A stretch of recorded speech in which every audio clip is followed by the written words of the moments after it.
industria en la que se encuentren. Recuerden que el litigante puede un día colocarse en la barra de la acusación en condición de representante de la víctima, instrumentando una querella y asumiendo ese rol, entonces os va a definir su estrategia. O sea, cuando usted ocupa la posición de acusador, entonces usted tiene, digamos, que manejar unos insumos, unas técnicas distintas cuando usted está desde la barra de la defensa. Bien, y además, naturalmente, si ustedes ocupan una posición pública como rol de ministerio público, entonces, bueno, ahí la posición, ese rol de ministerio público es consustancial a la litigación estratégica. O sea, el ministerio público es por lo general quien lanza el primer golpe, quien apertura las investigaciones preliminares, quien articula, digamos, una línea de investigación. Y por tanto, esa posición de ministerio público tiene un rol permanente, que en este caso es de investigador, de técnico profundo, de técnico calificado en materia penal. Así las cosas, jóvenes. A ver, mire, la noticia de la ocurrencia de un hecho, por lo regular, se produce ante las autoridades competentes. Por lo regular, se produce de una de estas cuatro maneras. O sea, la actividad investigativa por parte del órgano del Ministerio Público llega por una de estas vías. Número uno, por conducto de una denuncia, que es el elemento, digamos, más frecuente, más usual. Es decir, lo que suele ocurrir es que ante la ocurrencia de un ilícito penal, la persona, ya sea la propia víctima de manera directa o un tercero, si se trata de una acción pública propiamente dicha. Recuerden, los que ya son abogados saben que el proceso penal tiene distintas modalidades en términos de lo que es, digamos, una acción. Si la acción es pública, propiamente dicha, entonces el Ministerio Público no necesita que se le apodere para iniciar las pesquisas por un proceso penal. Me explico. Si lo que ha ocurrido es un homicidio, y el homicidio es probablemente la expresión, digamos, más grave al bien jurídico protegido, porque tiene un impacto sobre la vida. Y por tanto, el bien jurídico de la vida es un bien fundamental, esencial para el ejercicio, de hecho, de los demás derechos que nos son consustanciales como seres humanos. De manera que si lo que tenemos es la ocurrencia de un homicidio, entonces mal pudiera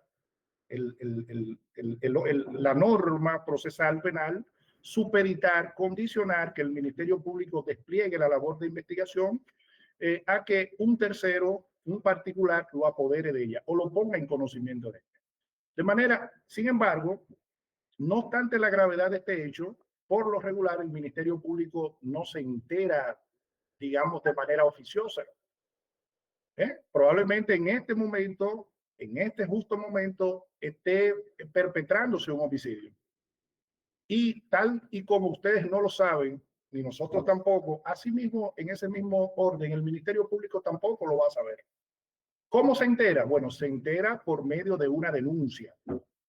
Entonces, naturalmente, que esa denuncia, siendo una acción pública, una infracción de acción pública, en el ejemplo que estamos citando, entonces cualquier persona puede acudir por ante el órgano investigador y ponerlo en conocimiento y por tanto, de la ocurrencia de ese hecho, y por tanto a partir de ese momento el Ministerio Público va a desplegar las labores propias de la investigación. Entonces, forma más frecuente, más usual del Ministerio Público tener conocimiento de la ocurrencia de un ilícito. En este caso es por vía de una denuncia. Si se trata de un hecho de una infracción pública a instancia privada, entonces saben ustedes que solamente la persona perjudicada por el hecho punible tiene la calidad para interponer por ante la autoridad competente esta denuncia. Digamos que de lo que se trate sea de una estafa. Juan entregó a Pedro una suma, 100,000 pesos. La entregó de manera voluntaria, pero esa entrega voluntaria se produce porque Pedro, digamos, mediante un ardid, denme un segundito, jóvenes.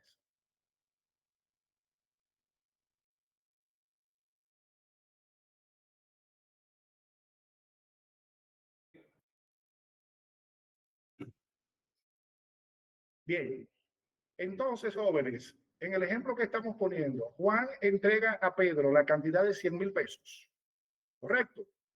Pero resulta que Juan entrega a Pedro esos 100,000 pesos en la medida en que él entendía que esa entrega se hacía por una causal, ¿verdad? Digamos, legítima, en el entendido de que él lo está entregando en virtud, por ejemplo, de que Pedro le ha dicho que él es médico y que como es médico especialista, digamos que es cardiólogo, y Juan necesita una intervención quirúrgica que tiene que ver con la salud, con el tema del corazón, bueno, entonces él le entrega, digamos, esos 100,000 pesos. En caso de que posteriormente Juan decida accionar contra Pedro, a quien él, respecto de quien él ha descubierto que no es médico, sino que usó lo que se conoce como una falsa calidad, entonces en esa medida, para poder accionar en contra de Pedro, el único que puede apoderar a la autoridad competente es Juan. Ni siquiera el hermano de Juan, salvo que Juan lo apodere mediante un poder, ¿verdad?, de representación. De manera que el hecho como tal va a determinar la dinámica de la acción y de la investigación. ¿De acuerdo? Entonces, puede ser por vía de una denuncia, si se trata de una acción pública o de una acción pública en instancia privada. Pero vamos a completar el círculo de los tipos de acción.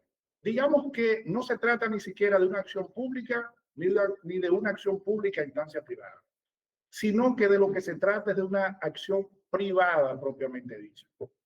Y ustedes, los que ya han cursado la carrera de Derecho, al momento de explicar lo que son los distintos tipos de acción, saben que cuando hablamos de acción privada, entonces el Ministerio Público queda excluido, no es parte del proceso.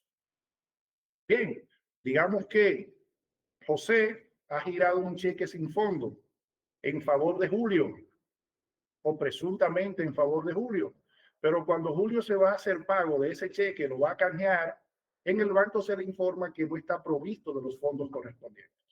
Por tanto, en este caso, José ha sufrido un perjuicio. Se le ha emitido un cheque sin fondo. Pero resulta, jóvenes, que para José accionar en contra de Julio, entonces tendría que ir él de manera particular a motorizar la acción por conducto de una acusación privada. Él tendría que apoderar un abogado y ese abogado a su vez instrumentar una acusación de tipo privado y depositarla por vía de secretaría del tribunal que va a dilucidar ese conflicto que se da entre esas dos personas, porque ahí estamos en el ámbito de una acción de carácter privada. ¿De acuerdo? Esos son los tres, digamos, hay dos tipos de acción: acción pública y acción privada. La acción pública a su vez se subdivide en dos: acción pública propiamente dicha y acción pública a instancia privada. De manera que la forma de poner en conocimiento más frecuente, más usual al Ministerio está perpetrando un robo. Bueno, ese contingente policial evidentemente que va a accionar de inmediato. Y en la medida en que ejecuta un arresto por una infracción flagrante, entonces va a levantar un acta.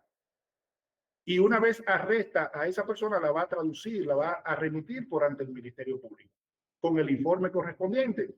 Entonces, ese informe policial es el insumo que va a servir de sustento al Ministerio Público para encaminar, para poner en marcha la acción pública y, digamos, aperturar la investigación del lugar. ¿De acuerdo? Entonces tenemos, aquí van tres: Denuncia, querella, informe policial y el último modo, el más usual, es que el Ministerio Público tome conocimiento de la ocurrencia del hecho del ilícito de manera oficiosa. De manera oficiosa. Es decir, nadie acude a ponerlo en conocimiento, sino que él de alguna forma se ha enterado de manera directa. Es probable que un buen día, un sábado en la noche, el Ministerio Público esté en la sala de su casa mirando un programa de investigación y entonces resulta Todos. que, para poner No un leídos. ejemplo concreto, en el Favoritos. programa de Grupos. Nuria Piera, ¿verdad? Que es un Archivados. programa eminentemente investigativo, Familia Aiza de Segundo se Matutino. plantean una serie 24 de junio de de 2025. situaciones que tienen que Profe ver de con la Cris ocurrencia de Carmen. un ilícito penal. Foto. En la medida Edgar en que el Ilan. Ministerio Público de manera 2:47 de la se tarde. percata de la presunta Alquileres y ocurrencia de un ventas. ilícito penal, entonces, si se trata de una acción pública, entonces, en este momento, él está facultado para poner en marcha la acción pública. De manera que este último elemento que he tocado es importantísimo, jóvenes. Es decir, lo primero que hay que verificar es que se trate de una conducta que tenga relación con la esfera del ámbito penal. Si es una conducta que, digamos, es atinente, tiene que ver, se relaciona con otra esfera del derecho, entonces mal pudiera aperturarse una investigación de carácter penal por un hecho que es atípico. Y cuando digo atípico es que la conducta no se ajusta al tipo penal, a la descripción, ¿verdad?, que plantea la norma penal. Y por tanto, es una negación del tipo, ¿verdad? Es una conducta atípica. Entonces, si estamos ante la ocurrencia de una conducta típica, ¿verdad?, antijurídica, culpable, o sea, digamos, en principio, lo que tenemos es apenas el Ministerio Público, el órgano competente, lo que tiene es, digamos, la noticia, se le informa por una de estas vías que hemos mencionado. Denuncia, querella, informe policial y finalmente esta que les acabo de mencionar. La información de oficio, ¿no? Que él se ha enterado de manera directa, de manera oficiosa, sin que nadie se lo haya hecho saber.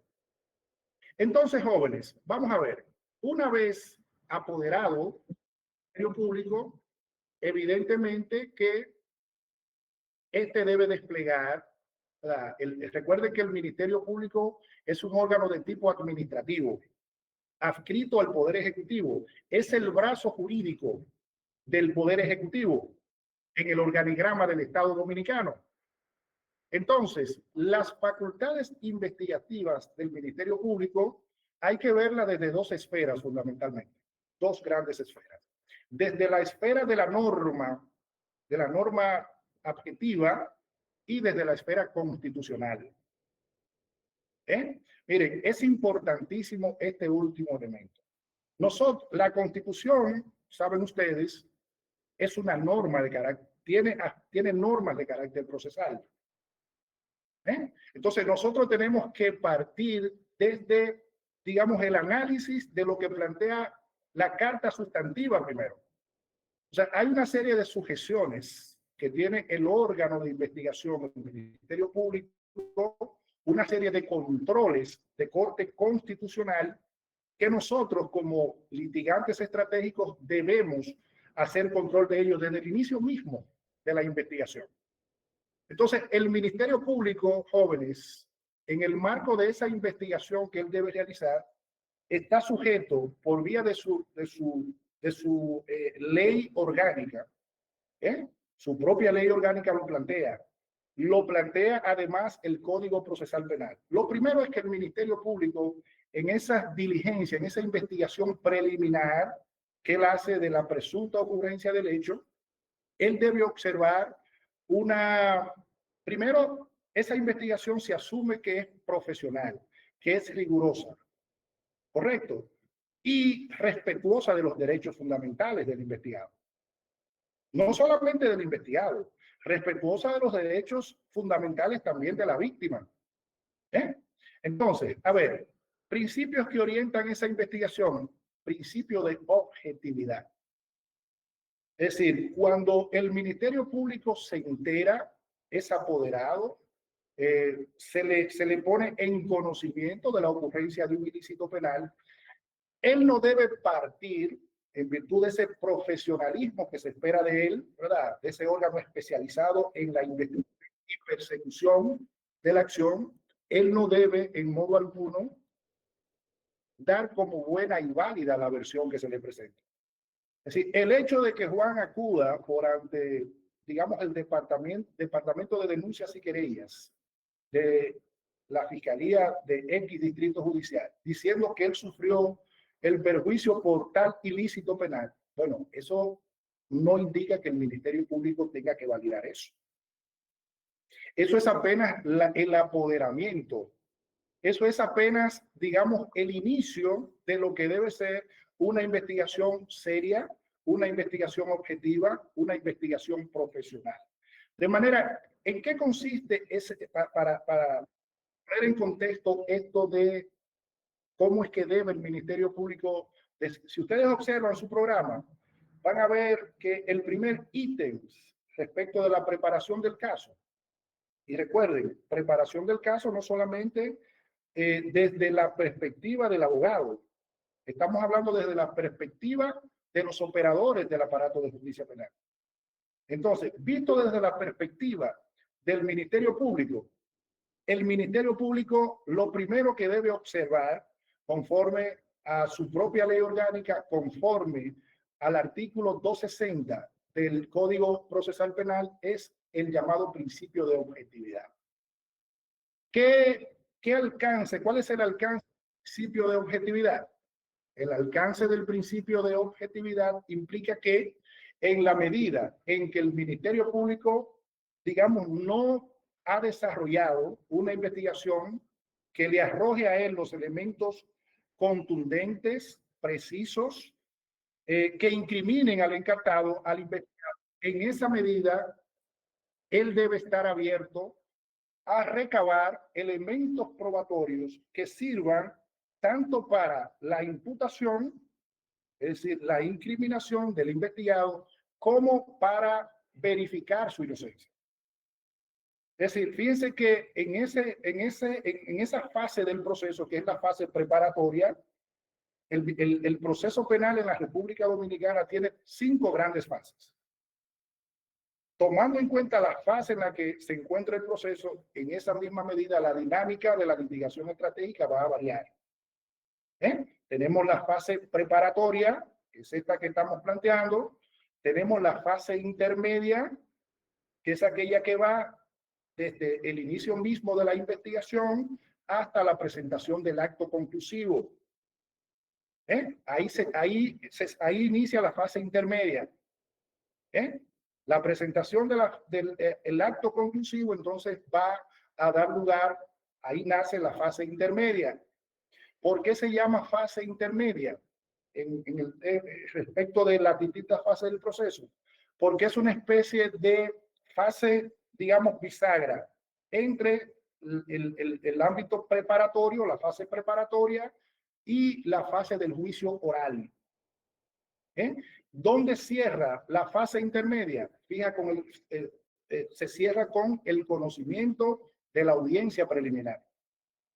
Es decir, desde el inicio de la investigación hasta la presentación de los actos conclusivos, y cuando yo les menciono a ustedes acto conclusivo, lo que quiero significar es que una vez realizada la investigación, porque recuérdenlo, el Ministerio Público inicia sus pesquisas sin que él tenga, digamos, los elementos para presentar todavía digamos, un acto completo, lo que califica el artículo 293 como acto conclusivo.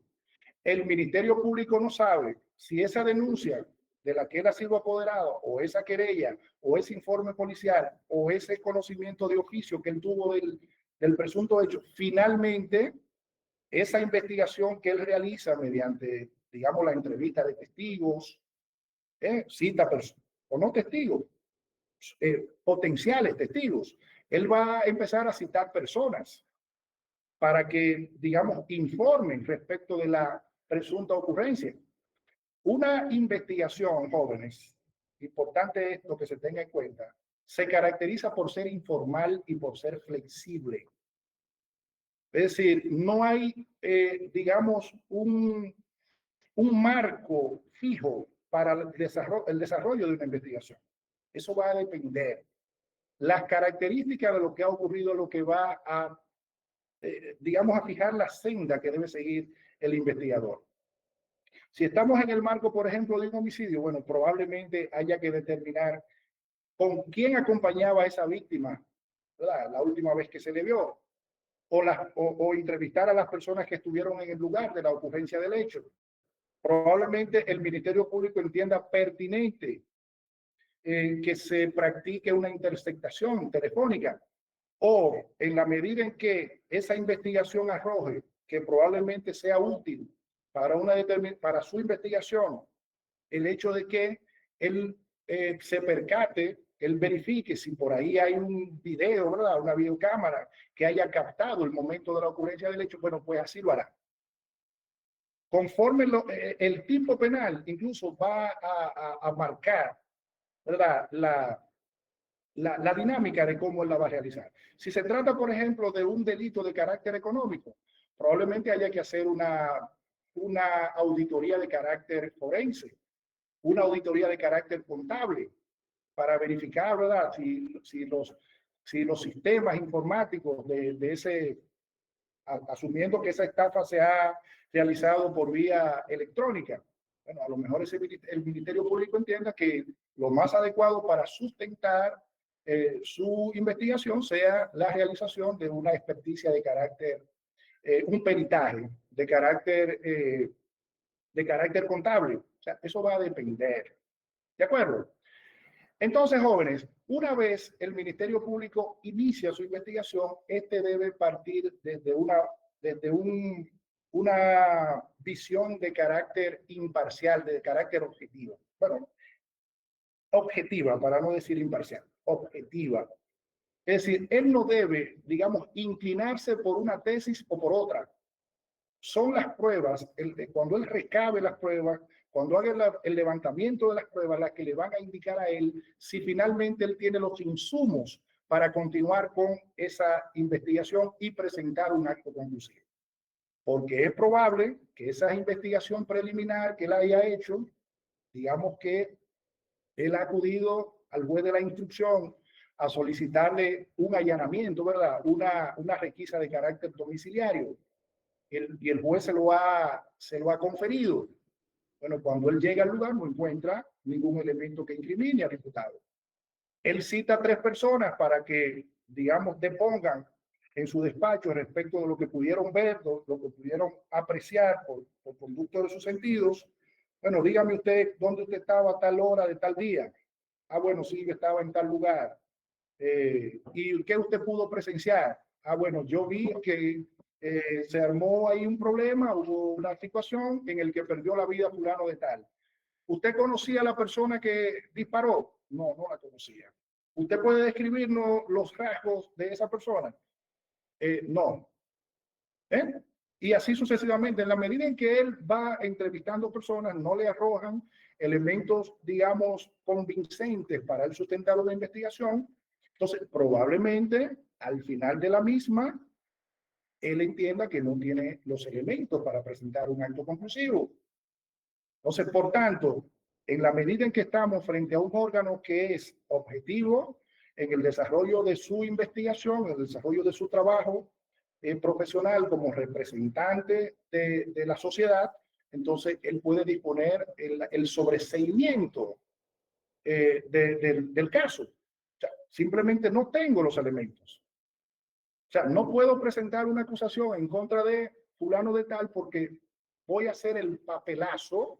Cuando yo vaya a estrado a fundamentar esta acusación, no tengo los elementos. He entrevistado aquí a algunas personas, pero son incoherentes, son contradictorios. Nadie aquí me ha traído una prueba de carácter con la potencia suficiente como para yo continuar y por tanto presentar un acto conclusivo consistente en una acusación. Y por tanto, jóvenes, vámonos ahora desde la esfera de la defensa.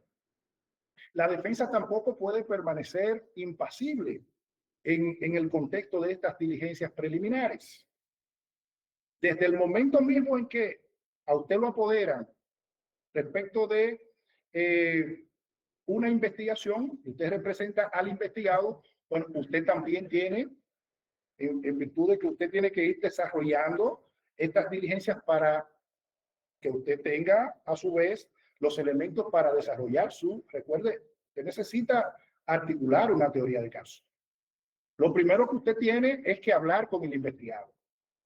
Nunca, jóvenes, jamás de los jamases, se aparezcan a un tribunal, es que no, jamás, sin que usted haya conversado de manera concienzuda con la persona respecto de la cual se le han formulado los cargos. Lo que le diga a esa persona, y recuerden que el derecho de defensa inicia desde el momento mismo de la investigación que se articula en contra de un determinado ciudadano. Entonces, escúchelo. Él le va posiblemente a dar información valiosa respecto de la ocurrencia del hecho. Haga apuntes de todo lo que él le diga. ¿Correcto? Usted puede, a su vez, digamos, si usted, recuerden, el Ministerio Público es el líder de la investigación. A él le confiere el Código Procesal Penal, digamos, la facultad de ser el director de la investigación.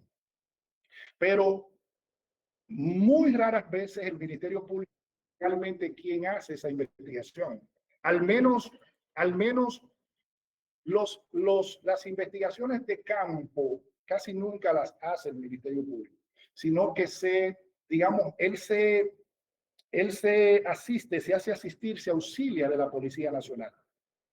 Aunque el Código Procesal Penal establezca que las labores de investigación reposan sobre los hombros de la Fiscalía, todos sabemos, en la práctica ustedes van a ver que quienes tienen la expertise, a quienes manejan realmente las técnicas de investigación, de recolección de pruebas, son los órganos de la Policía Nacional y otras agencias ejecutivas. Entonces, señores, nada impide, primero, que usted, como persona que ha sido apoderada por ese investigado, en el ejercicio de esas diligencias preliminares, que es su responsabilidad, joven. Si usted es un abogado que pretende ser efectivo, si usted es un abogado que pretende lograr, como yo espero que así sea, la mejor solución de la manera más profesional posible para sus clientes, entonces eso implica que usted debe hacer un trabajo de investigación. Siempre. O sea, a un proceso penal no se puede ir a improvisar. Para usted sustentar y argumentar de manera exitosa en un proceso penal, usted tiene que tener elementos de fondo, elementos de investigación, elementos que le permitan a usted refutar con propiedad lo que plantea el Ministerio Público, porque usted también ha hecho su tarea. De manera, jóvenes, que en esa fase de diligencias de carácter preliminar, recuerden, el Ministerio Público lo que está es recabando información, recabando pruebas, verificando si ciertamente eso que dice la víctima en su querella o en su denuncia, o eso que dice ese policía que ocurrió mediante su informe policial realmente ocurrió así. Nada impide, jóvenes, que ustedes a su vez acudan por ante ese Ministerio Público. Usted puede perfectamente hacerse ver, hacerse entrevistar por ese Ministerio Público y ponerse incluso a su disposición y plantearle, mire, Ministerio Público, mire, fiscal, nosotros estamos en la mejor disposición de traer las personas que estuvieron ahí en ese lugar, con las que ya nosotros hemos conversado, y le van a explicar a usted de manera palmaria que nuestro representado, esa persona que usted legítimamente está investigando, ¿verdad? Eso nadie está exento de que se le investigue. En un Estado democrático, bueno, el órgano, en este caso el Ministerio Público competente para ello, tiene que tener, digamos, las más amplias facultades para eso, siempre dentro del marco del respeto, ¿verdad? A las personas. Entonces, usted puede acudir por ante ese fiscal investigador y hacerle una serie de planteamientos, tanto verbal como por escrito, y solicitarle a él que desista o que declare, digamos, el archivo respecto de esa investigación, o que sobresea esa investigación, o que de alguna manera simplemente decida que él no tiene los elementos, rechazar esa querella que se ha presentado. ¿De acuerdo? Eso es parte de su trabajo. Bien, entonces, jóvenes, a ver, recopilación, el segundo elemento que tenemos acá, creo que hay una mano levantada. A ver, Mayovanex, ¿usted tiene la mano levantada? Aquí como que yo, Isiano, ven para que tú me digas, Isiano. ¿Hay una mano levantada?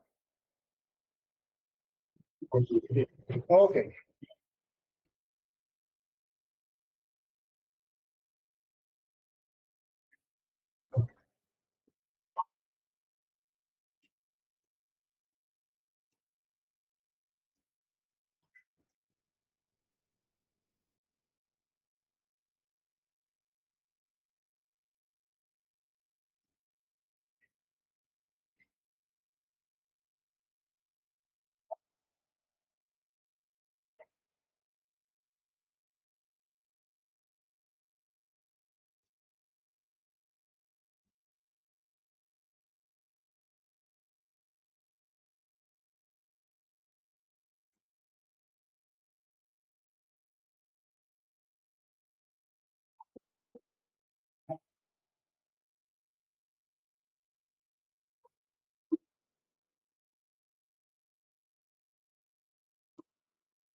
Muy bien, muchas gracias, Mayovanex. Mire, desde el inicio mismo de este diplomado, el copanelista, el profesor Isiano, hizo un llamado a los, fue la presentación que hicimos del programa, a que nosotros, como litigantes y futuros litigantes para los que son estudiantes, debemos ocuparnos de conocer, digamos, el aparato de justicia penal en términos reales.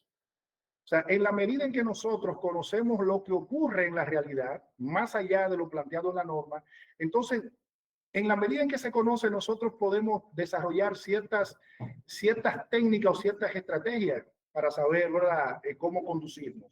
Ciertamente hay funcionarios, hay empleados que se la ponen difícil a los usuarios.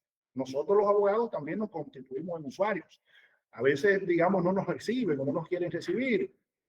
Bueno, una forma de vencer eso, Mayovanex, es hacerlo por escrito. Dejar constancia de la solicitud de ciertas diligencias que usted pretende o de ciertas explicaciones, de cierta fundamentación que usted da, ¿verdad?, respecto de que ese investigador considere tales o cuales aspectos. Ah, bueno, él está ocupado, me dice que no. Bueno, mire, secretaria, recíbame aquí. O sea, usted hace lo que tiene que hacer. ¿Verdad? Hace lo que tiene que hacer. Lo deja ahí por escrito. Cualquier cosa, usted tiene la constancia de que usted lo hizo. Bien, porque no lo podemos obligar, no podemos en ese sentido abrir la puerta y decir, no, usted me tiene que recibir de manera forzosa. Bueno, sabemos que eso no se va a poder hacer. Entonces, en la medida de lo posible, entonces nosotros vamos vamos ajustando, ¿verdad?, nuestras acciones para que finalmente no quede de nosotros, como se dice popularmente. Nosotros hacemos todo cuanto esté a nuestro alcance. ¿De acuerdo? Lo propio ocurre con un oficial investigador. Usted puede perfectamente acudir a él. Mire, nosotros sabemos que usted está a cargo de la investigación de campo de tal o cual cosa. Nosotros nos ofrecemos, ¿verdad?, a brindarle cualquier tema que usted entienda necesario para el esclarecimiento de ese hecho. Nosotros estamos aquí. Estamos aquí. Entonces, es parte que usted hace lo suyo en la medida de lo que se pueda. Recuerden que no estamos obligados a lo imposible. Hacemos lo necesario y en la medida de lo materialmente posible. ¿De acuerdo? Así es como veo ese punto, Mayoanex. Espérese, compañero, que aquí tenemos un participante que está levantando, pero creo que Manuel estaba primero. Adelante, Manuel. Sí, buenas tardes, docente. ¿Qué tal? ¿Cómo estás? Muy bien. Por acá, Manuel Sena, de la provincia de Bauruco. Un saludo también a los demás participantes que lo hemos disfrutado. Usted explicando este vademecum de procedimiento y de lo que son las técnicas de litigación oral, entrando en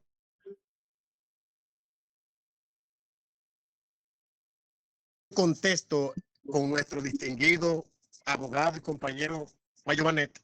Ciertamente puedo también ahí partir de una capacidad kilométrica para enfrentarse ante a cualquier teoría que presenta el Ministerio Público. Hay un Ministerio Público receloso cuando hay un abogado que lo enfrenta con el tecnicismo y ellos eso quieren repelerlo como que el abogado es un prepotente y arrogante, pero ellos no le dan los créditos a ese abogado que le está presentando, que tiene una capacidad de acero y que sabe exponerla en los foros jurídicos.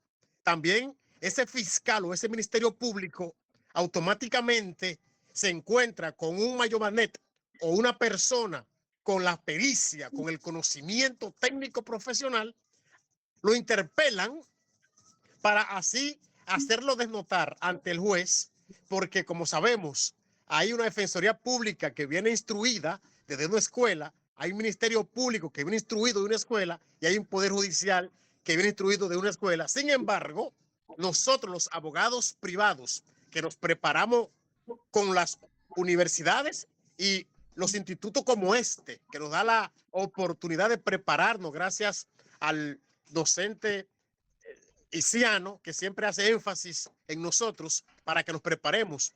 ¿En qué consiste esa deslealtad? Como bien lo dice el Código Procesal Penal, que las partes se deben lealtad, pero hay un Ministerio Público desleal.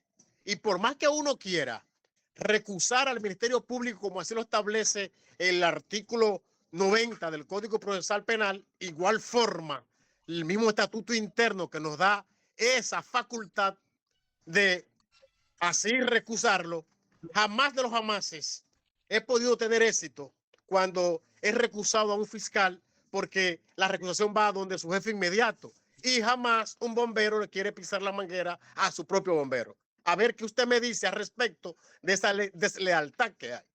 Gracias por escucharme. Y a Giovanni, excelente, hermano. Muy bien, muy bien, Manuel. Mire, Manuel, usted en cierta forma ya nos ha dado la pista, ¿no? Miren, o sea, ¿qué hacer? Bueno, es un círculo ahí un poco difícil para nosotros, porque quien conoce la recusación es el propio titular. O sea, usted la eleva por ante el titular, ¿verdad? A los fines de que éste conozca los méritos de su recusación. Y en ese sentido, bueno, ¿qué hacen ellos? Por lo regular, bueno, que se la va a rechazar. Bueno, presente también su recusación, pero eso de la recusación yo no lo recomiendo en primera, ¿verdad? O sea, eso es un recurso que tenemos que dejarlo ahí para cuando estemos ante una falta que nosotros entendamos realmente con la trascendencia, ¿verdad?, es necesaria como para presentarla. Ni a los jueces ni a los fiscales, o sea, y no estamos aquí tampoco para asumir una posición de complacencia, pero recuerden que la litigación estratégica también implica que usted tenga cierto tacto,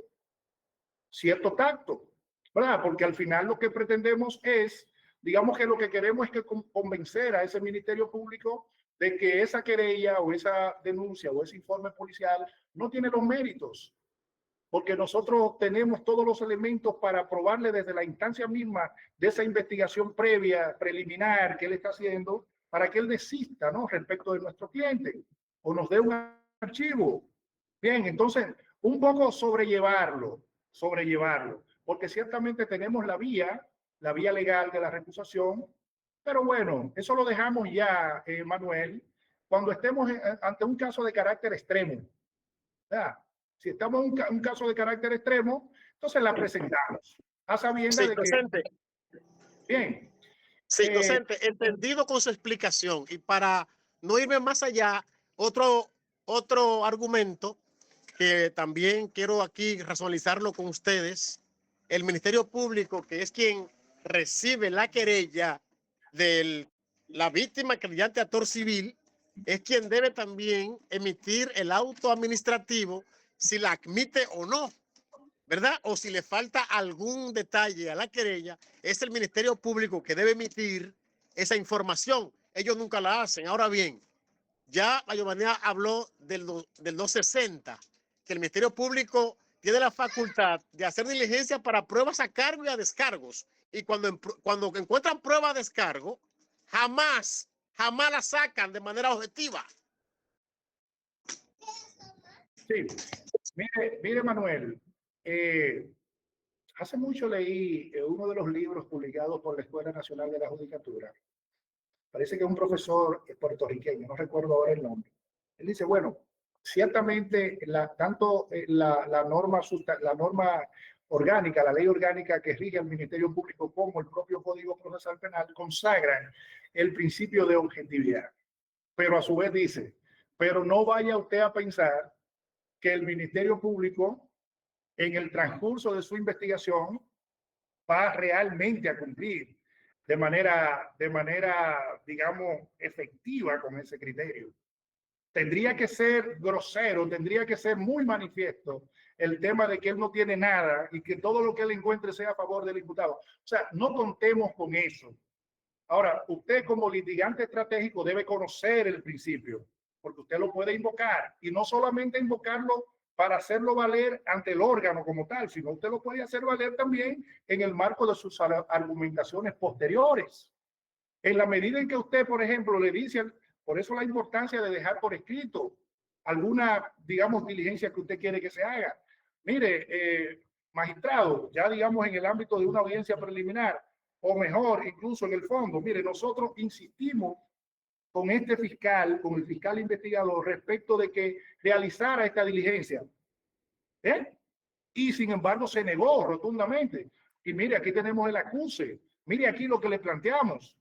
O sea, que violentó su propia norma interna, su propia norma orgánica, ¿verdad? En la medida en que no escuchó a la defensa. No fue objetivo, sino que desarrolló una investigación sesgada, una investigación, digamos, no igualitaria, no respetó ese principio, ¿verdad?, de buscar tanto pruebas a cargo como a descargo. Nosotros planteamos una serie aquí de diligencias de investigación y se hizo caso omiso. Bueno, eso le da fundamento a sus argumentos también. ¿De acuerdo? Entonces, jóvenes, un poco eso, un poco conocer el sistema, eso que ustedes han dicho es parte del realismo. Fíjense la importancia de conocer, eso que ustedes dicen, tanto Mayobanex como Manuel. Bueno, tenemos el principio de objetividad, pero en la práctica ya sabemos que eso no es realmente lo que suele ocurrir, pero es nuestro deber, ¿verdad?, conocerlo, porque en la medida en que usted lo conoce, lo puede invocar, lo puede esgrimir, lo puede exigir. Y entonces eso se ancla, y le voy a dar la palabra primero a un compañero que tenemos aquí en clase, y luego a usted, Manuel, nuevamente. Miren, eso se vincula, además, con el llamado principio respecto de la investigación del Ministerio Público de interdicción de la arbitrariedad, o proscripción de la arbitrariedad. O sea, el Ministerio Público, recuerden que el Ministerio Público es un órgano que por naturaleza el poder le es consustancial. Es la rudeza de los recursos del Estado en contra suya. El Ministerio Público tiene como órgano auxiliar la Policía Nacional, pero el Código Procesal Penal dice cualquier particular u otra agencia de carácter investigativa. O sea, que el Ministerio Público puede requerir la asistencia, la colaboración de cualquier entidad, del Ejército, de las Fuerzas Armadas, de la Marina de Guerra, aquí en Santiago, de Corazán, de la CAS, de todo el mundo. Piensa el poder que tiene este órgano. Bien, entonces, existe el llamado principio. Recuerde que debe desplegar su labor de investigación conforme a las regulaciones de los derechos fundamentales.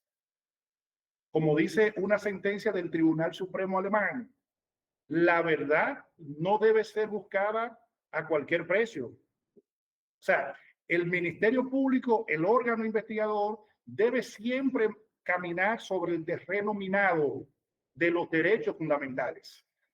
No debe, ¿verdad? Si pisa una mina y le explota porque ha violentado un derecho fundamental, entonces su investigación se va a estropear. Entonces, el principio de interdicción de la arbitrariedad pretende ser un freno. Recuerden que los derechos fundamentales son a la vez un freno al ejercicio del poder punitivo. Es decir, ese Ministerio Público desarrolla su labor dentro de esa posición de poder que tiene, pero a su vez también encuentra el valladar de que él no puede abusar de eso. No puede abusar de esos poderes que tiene, so pena de que esa investigación, el desarrollo de su labor investigativa, entonces se tropiece con las garantías fundamentales. Y aquí se le aplicaría, jóvenes, haciendo acopio de este principio de interdicción de la arbitrariedad, podríamos hacer acopio de la frase de un autor, de un literato alemán, Goethe. Él decía lo siguiente, oigan qué interesante, decía este autor: es impresionante, dice él, tener la fuerza de un gigante. Es magnífico tener la fuerza de un gigante, pero dice, pero también es atroz hacer uso de esta fuerza como un gigante. Es impresionante tener la fuerza de un gigante, pero es atroz hacer uso de esta fuerza como un gigante. Bueno, eso se aplica al órgano investigador. O sea, eso no es una carta, no es una patente de corso, ese poder que te da el Estado para que tú vayas por ahí atropellando a las personas, para tú no respetar, digamos, la dignidad, para tú no respetar la igualdad, para tú no respetar la objetividad, para tú no respetar, digamos, esas garantías que hacen posible, digamos, la convivencia armónica en un Estado democrático, el debido proceso. El Ministerio Público es garante del debido proceso. Bien, y en la medida en que no lo hace, su investigación se va a ver debilitada. Manuel, usted tenía la mano levantada hace un ratito. ¿Usted quiere volver a intervenir? Docente, lo voy a hacer por prudencia. Ajá. También hay una práctica de la Dirección General de Prisiones que hace unos traslados de una cárcel a otra sin la autorización de una autoridad competente, solo lo hace de manera administrativa y con el alegato, sin ningún fundamento y sin ninguna motivación, como así lo exige la ley, solo porque le da la gana de trasladar a un interno que está en el sur, lo traslada para el este. Y eso es una violación, primero, al debido proceso. Y como en la jurisdicción que se está ventilando el proceso al investigado, lo correcto es que ese investigado, salvo honrosas excepciones, esté en el centro penitenciario correspondiente a la jurisdicción del tema. A ver, y le digo ahora, le tengo para el día martes una acción de amparo que ya está fijada con un preventivo que el día 14 de octubre le conocieron medida de coerción y le fue impuesta prisión preventiva y lo trasladaron a la cárcel pública de Neiva y ya el día 30 tenía un traslado para Monteplata, supuestamente por seguridad.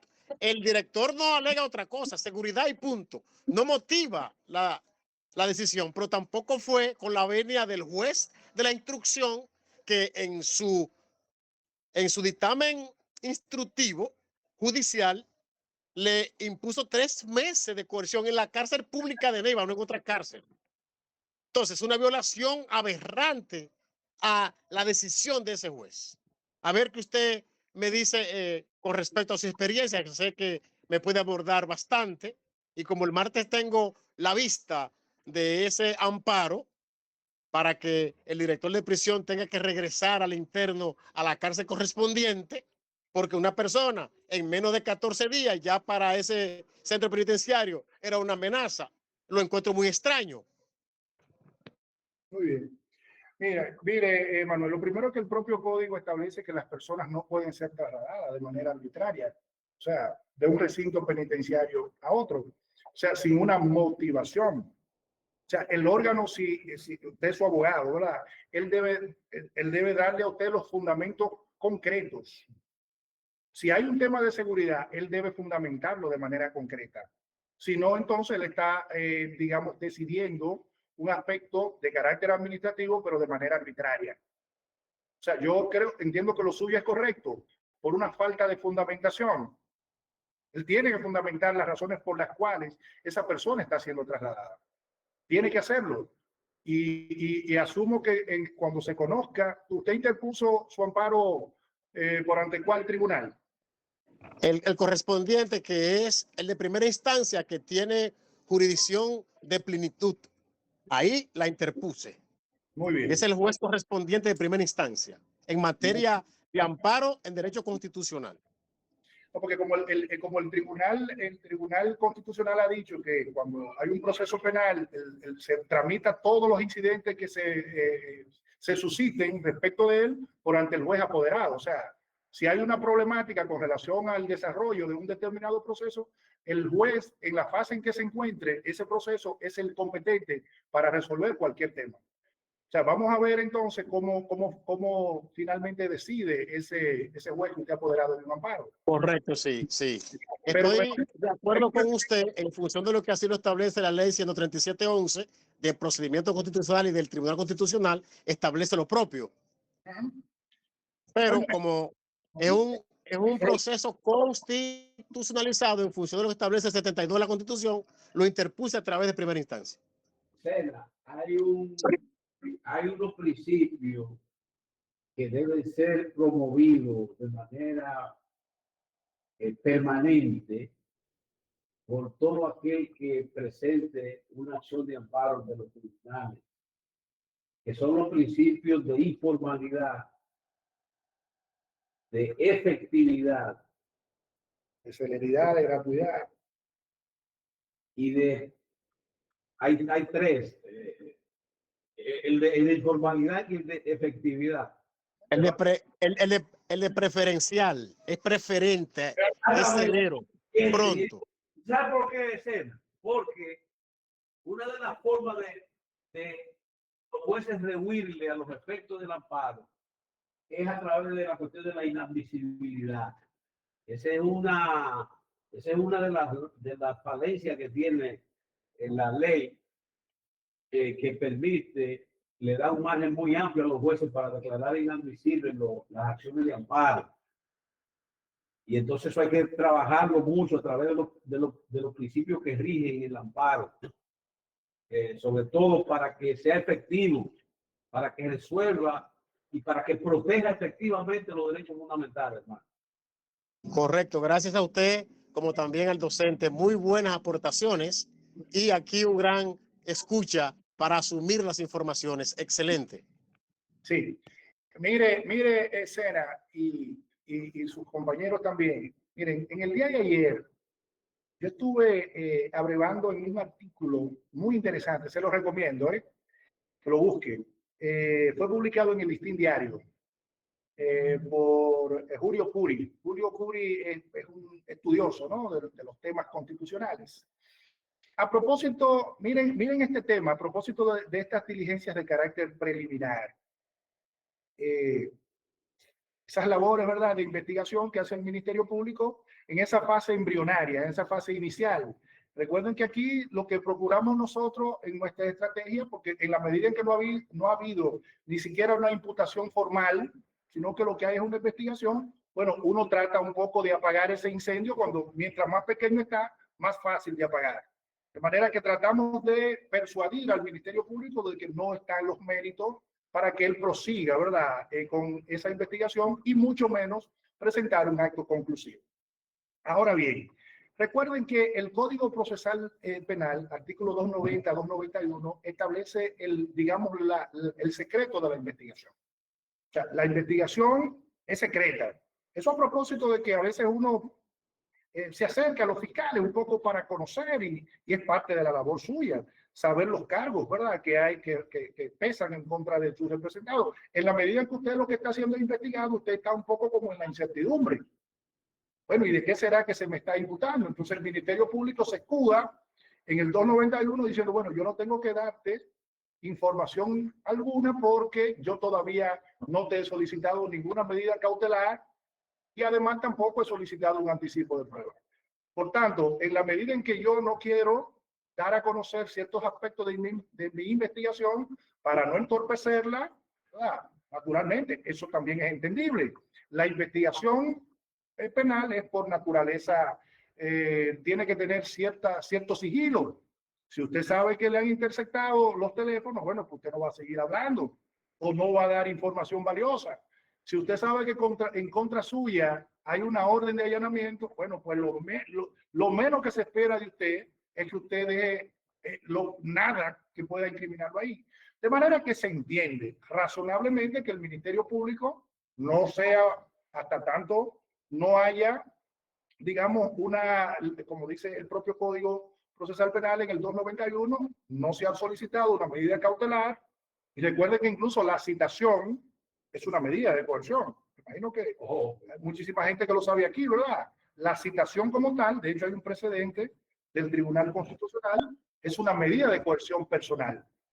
Porque, de hecho, el código lo dice, ¿eh? Ese debate, de hecho, fue innecesario que eso llegara, que tuviera que decidirlo el Tribunal Constitucional, porque lo dice el código. Lo establece, solo que no lo tienen el tinglado de las medidas de coerción personales.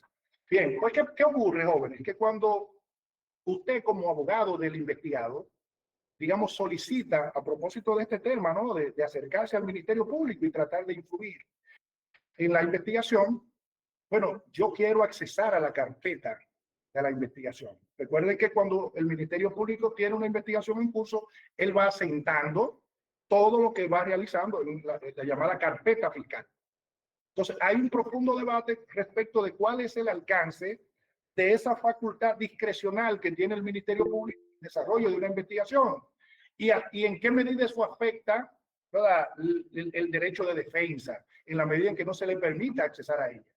Entonces, ¿qué plantea en esencia Julio Curi? Él dice, bueno, a ver, el debido proceso es un derecho fundamental, solo que es una especie de pluralidad de derechos planteados en el 69. Son muchos derechos en uno, un juicio justo, etc. Bueno, el debido proceso implica que toda autoridad de carácter administrativa y el Ministerio Público y la propia ley que regula la relación entre los administrados y el Estado, y recuerden que el Ministerio Público es un órgano administrativo, pues no hay duda de eso.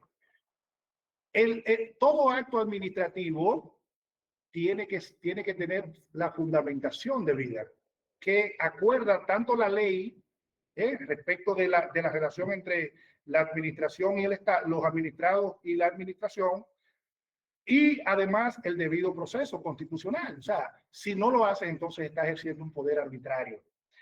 A ver, ¿a dónde quiero llegar? Supongamos que usted quiere accesar a esa carpeta para usted saber cuáles son las personas que han pasado por ahí a declarar, qué es lo que la Fiscalía, dentro de cuáles tipos penales que el Ministerio Público ha pretendido hacer la subsunción de lo que presuntamente usted realizó. O sea, de qué tipo penal usted presuntamente violó, cuáles personas han sido llamadas, cuáles reposan en contra, para usted defenderse, para usted poderse defender. Entonces, Julio Curi sostiene que cuando usted solicita, atención a esto, jóvenes, cuando usted le solicita al Ministerio Público, ya usted sabe que lo están investigando, no hay duda de eso. Usted dice, mire, fiscal, a mí me interesa, digamos como el abogado, verificar en la carpeta de la investigación, la carpeta fiscal, yo quiero ver qué es lo que hay contra mí hasta este momento. Entonces, ¿qué hacen los fiscales? ¿Qué suelen hacer los fiscales? Le dicen, no, yo realmente no tengo por qué permitir que usted accese a esta carpeta porque a mí el código me permite llevar a efecto mi investigación dentro del más absoluto secreto. Yo no le he dicho a usted que perdón, a usted no sería solicitado ni anticipo de prueba ni medida cautelar. Ahora bien, miren lo siguiente. ¿Qué dice el 291? Dice, y aquí de manera implícita le impone la fundamentación. Dice el 291. Dice lo siguiente. Dice reserva, es decir, esa reserva que tiene, ese coto privado, ¿verdad? Que hace el Ministerio Público es anclado en esta reserva respecto de esa investigación. Dice, si contra el imputado, estoy en el 291, no se ha solicitado una medida de coerción ni la realización de un anticipo de prueba, el Ministerio Público dispone el secreto total o parcial de las actuaciones. Ahora bien, coma, y aquí es que viene la parte que usted puede pelear con el Ministerio Público por ser violatorio del debido proceso. Dice, siempre que sea indispensable para el éxito de un acto concreto de la investigación. ¿Qué implica eso, jóvenes? Que la administración, en este caso, tiene que fundamentar esa negativa. Tiene que fundamentarla. Es decir, tú tienes que explicarme a mí, tú me dices que no puedo accesar a la carpeta fiscal, porque tú dices que eso para ti es indispensable. Es indispensable para el éxito de un acto concreto de investigación. Tú tienes que decirme, darme los fundamentos de eso, razonables. De lo contrario, entonces tú estás incurriendo en arbitrariedad. Bien, entonces, jóvenes, todas estas cosas son importantes. Búsquense ese artículo de Julio Curi, que es muy bueno y le da un fundamento realmente interesante. Entonces, señores, este inicio de una investigación, ¿verdad? Es un momento, digamos, estelar para el abogado litigante, porque a partir de ese momento procesal, de esta fase procesal preparatoria, usted en cierta forma puede estar, no necesariamente tiene que ser así, pero puede estar sellando la suerte de su proceso. Porque es probable que si usted es lo suficientemente diligente, ¿verdad?, pueda persuadir a ese Ministerio Público de que en vez de presentar una acusación, presente un archivo. O que en vez incluso de presentar una acusación, en la medida en que ve que usted logra persuadirlo que el asunto no era tanto así, digamos que usted no logra persuadirlo de que su representado hay que sustraerlo de responsabilidad penal, pero a lo mejor usted lo puede convencer de que ahí lo que procede es la implementación de un criterio de oportunidad. ¿Eso es posible? Entonces usted puede hacer acopio del artículo 34. El hecho punible, digamos el numeral 1, para citar el numeral 1, el hecho punible no causa una afectación de importancia al bien jurídico protegido. Entonces usted dice, mire fiscal, pero esto no es tampoco un tema esto es bagatelario, esto es un asunto nimio, ciertamente pasó eso, pero nosotros somos de la opinión que eso se le puede dar un criterio de oportunidad. O usted puede promover incluso una conciliación, o puede promover una suspensión condicional del procedimiento. Entonces usted un poco ataja eso ahí, en esa fase del proceso, y créanme que su cliente se lo va a agradecer. Se lo va a agradecer porque fíjense una cosa, jóvenes. Miren, déjenme esta anécdota. Le voy a comentar algo que me pasó a mí en un proceso concreto. En el conocimiento de una medida de coerción, yo fui el que más hablé. Eran como 4 imputados y yo tenía 1. Yo llevé la voz cantante y grimí derecho y dije muchísimas cosas que yo entendía que eran procedentes. Uno siempre cree, señores, que tiene, es verdad, y eso es parte de la pasión que usted pone en los procesos que usted lleva. Bueno, resulta que al momento de fallar, el juez dispuso Para el resto, solo a excepción del mío, impuso medidas cautelares alternas a la prisión preventiva y nada más dejó preso al mío. Entonces, a ver, cuando yo salgo de la audiencia, salimos el grupo de abogados y los familiares ahí están a la expectativa. Miren, señores, nada le va a dar a ustedes más satisfacción que entregarle un preso a una esposa o a una madre cuando usted siente que ha hecho lo que debía hacer. En este caso no fue así, pero a donde voy con esta anécdota es a la siguiente, respecto del resultado. La gente lo que suele ver es resultado. O sea, en la persona común, en la persona ordinaria, no conoce estos aspectos técnicos y no tiene por qué conocerlos, para eso nos pagan.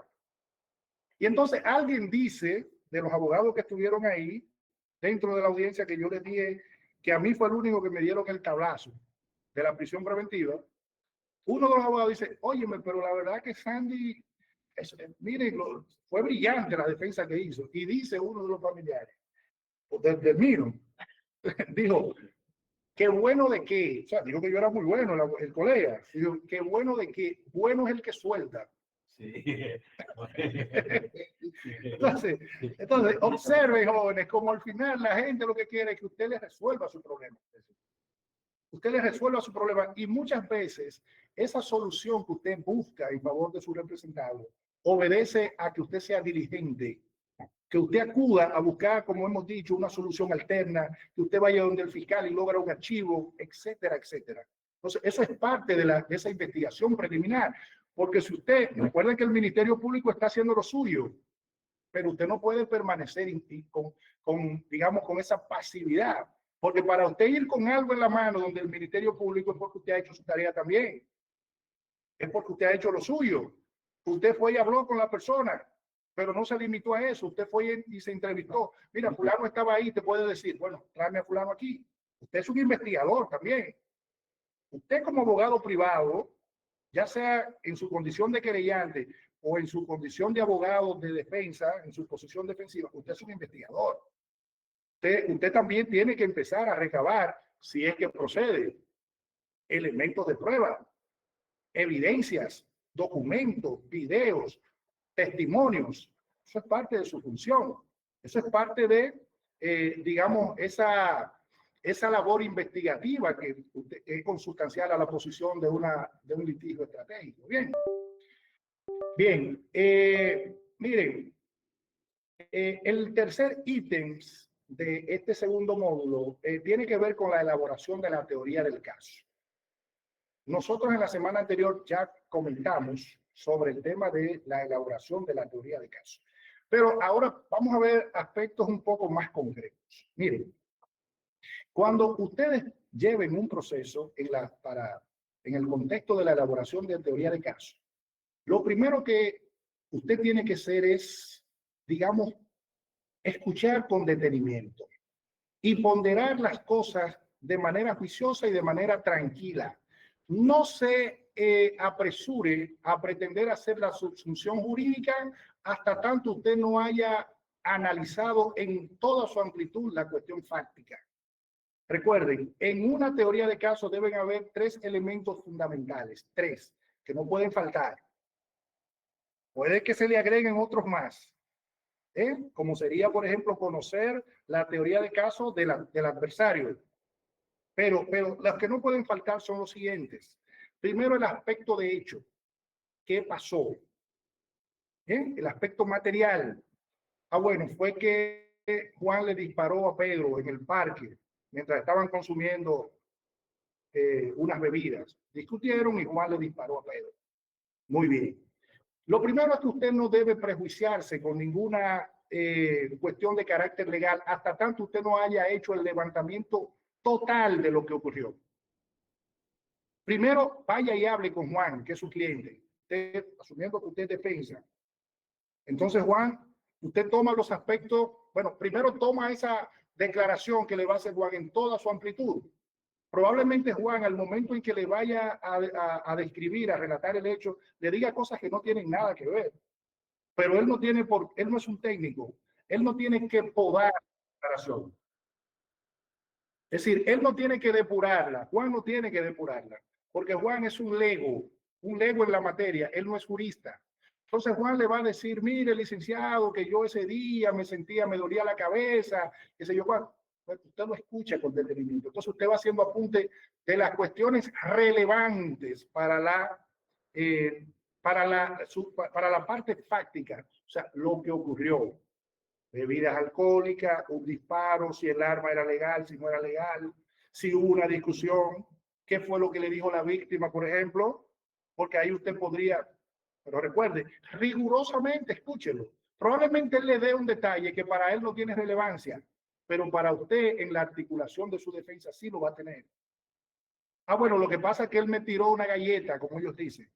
Ah, bueno, ahí usted ya va a ir, puede ir considerando una excusa legal de la provocación. O incluso me lanzó una estocada. Él tenía una sevillana y la iba a sacar. Y yo entonces, a los fines de evitar eso, yo lo que hice fue que le disparé primero. Ah, bueno, ahí yo puedo tener una legítima defensa. Ahí tenemos un tema inminente, una agresión inminente. Pero supongamos que usted, en la medida en que lo escucha, no encuentra ningún elemento para usted presentar una cuestión alterna. Miren, si usted logra articular una versión alterna, y alterna, lo que quiero decir es que sea contraria, una relación de hecho, una versión suya que sea contraria y que usted pueda probar que es contraria a respecto de la ocurrencia de los hechos, a como lo plantea el Ministerio Público.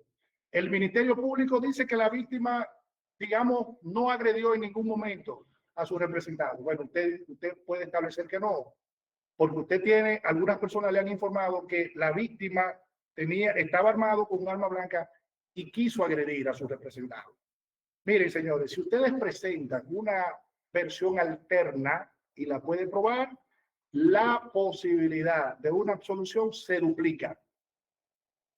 O sea, cuando usted solo lo que hace es defenderse de los golpes que le lanza a la fiscalía, ¿verdad?, con argumentos nada más, mediante argumentos. Si usted logra recabar elementos de prueba para presentar una defensa alterna a la acusación, porque muchas veces, jóvenes, usted no discute ciertos aspectos, sino que usted quiere enfocarse en otro, por ejemplo, en el tema de la pena.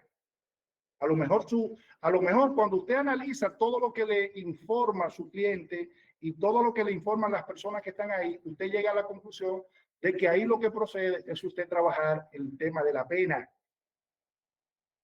Ah, bueno, resulta que al momento de la ocurrencia del hecho, luego de que él le realizó los disparos, posteriormente, cuando lo vio tirado, desangrándose, llamó al 911. Y entonces él mismo llamó al 911 y él mismo se montó en la ambulancia y llegó hasta el hospital. E incluso fue a la farmacia y compró unos medicamentos. Es un elemento importante, porque probablemente en su teoría de caso, y aquí es importante que ustedes tengan en cuenta qué se discute de su proceso. Los procesos tienen aspectos que se discuten y temas que no son controvertidos. Si su teoría de caso en el aspecto fáctico es, digamos, no hay ningún problema respecto de que mi cliente fue que lo mató, porque a lo mejor usted tenga una defensa que establezca la no culpabilidad en función de la no comisión del hecho. Bueno, no lo cometió o hay una confusión de personas. Aquí tenemos una problemática respecto de la identificación, un problema de identidad. Mi testigo, yo tengo una defensa de coartada. Mi testigo va a probar de que el día de la ocurrencia del homicidio, mi cliente estaba viendo una serie de Netflix con su esposa. Y yo tengo la esposa que dice que a las 9 de la noche, desde las 9 de la noche o desde las 8, él llegó a su casa, nunca salió y se acostaron, él se acostó y la mujer puede dar constancia de que él siempre estuvo ahí. Por tanto, su teoría de caso va orientada a negar la participación de su representante. Y que los testigos, quienes dicen que lo vieron por ser un hecho confuso, lo confundieron con otra persona, pero realmente él no estaba. Entonces, su discusión va a girar en torno a eso. Su teoría de caso, toda su prueba, porque recuerden, bueno, cuando lleguemos al aspecto probatorio, vamos a establecer la correlación que debe haber en el aspecto fáctico, en el aspecto jurídico y en el aspecto probatorio. Pero probablemente a usted no le interese eso, porque si hasta su propio cliente le dice, sí, fui yo que lo disparé, fui yo que lo maté. pero hay ciertos aspectos, ciertos elementos. De ahí la importancia, jóvenes, de uno un poco depurar la relación de hecho que le dé su cliente. Porque ellos le van a hablar de cosas que son, de hecho, impertinentes, son inútiles para el proceso. Entonces, el técnico es usted. El que conoce el derecho es usted. Entonces, usted va a articular su teoría de caso de manera, porque una de las condiciones que debe tener una teoría de caso, jóvenes, es que debe ser clara. Debe ser clara. Todo ese barullo que tiene su cliente al momento de conversar con usted y de las personas que usted entrevista, ¿verdad? Ellos recuerden que usted está hablando con personas en ese momento que están imbuidas de mucha presión, de mucha ansiedad. Nosotros los abogados tenemos que hacer en nuestra función de abogados litigantes muchas veces un poco de psicólogo y escuchar con paciencia, porque recuerden que estamos ante personas que están viviendo un drama muy confuso, alguien que ha sufrido una pérdida, alguien que ha sido herido, alguien, lo que sea. Entonces, son personas que le van a decir muchas cosas que no tienen nada que ver con el hecho. Entonces, usted escucha pacientemente y sobre todo, fíjese, observe aquellos aspectos que tienen relevancia.